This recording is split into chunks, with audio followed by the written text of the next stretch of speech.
Hidden agenda ഗജൻ നടപ്പായി.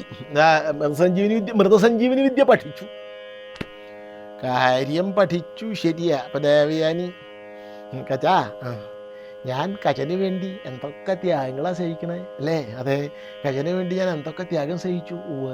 കജൻ എന്നെ കല്യാണം കഴിക്കണം.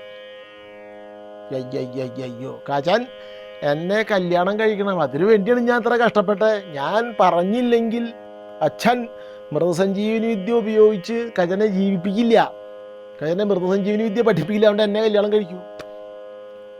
എന്താ ദേവയാനി പറയണേ? കല്യാണം കഴിക്കാൻ പറ്റില്ല? എന്താ അത്? നമ്മളിപ്പോൾ സഹോദരന്മാരാ. ഞാനേ ദേവയാനിയുടെ അച്ഛൻ്റെ വയറ്റിൽ നിന്ന് ജനിച്ചോനാ. ഉദരം, സഹോദരൻ എന്ന് പറഞ്ഞാൽ ഒരേ ഉദരത്തിൽ നിന്ന് പിറന്നവൻ. ഞാൻ ദേവയാനിയുടെ അച്ഛൻ്റെ ഉദരത്തിൽ നിന്നാണ് പിറന്നത്. അപ്പം ദേവയാനി ഇപ്പം എൻ്റെ പെങ്ങളാ, എനിക്ക് കല്യാണം കഴിക്കാൻ പറ്റില്ല. നമുക്ക് ആങ്ങളെയും പെങ്ങളായിട്ട് കഴിയാം,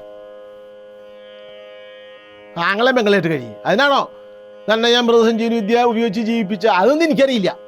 ഞാൻ ഇനി ദേവയാനിയെ കല്യാണം കഴിക്കണ പ്രശ്നം ഉദിക്കുന്നില്ല. കാരണം വെച്ചാൽ ഇപ്പം ദേവയാനി എൻ്റെ സഹോദരിയാ. അയ്യോ, അങ്ങനെയാണോ? കല്യാണം കഴിക്കുന്നത് ഉറപ്പായോ? ഉറപ്പായി.